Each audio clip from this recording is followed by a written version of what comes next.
আলাইকুম রহমতুল্লাহি ওয়া বারাকাতুহু।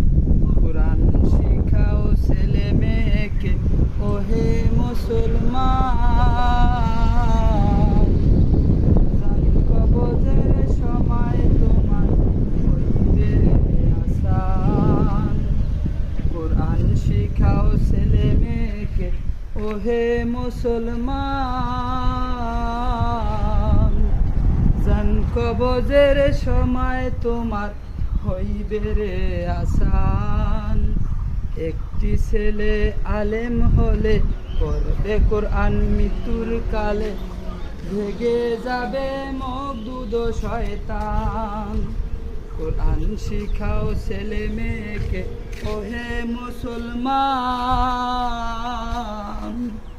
জান কবজের সময় তোমার হইবে রে আসান।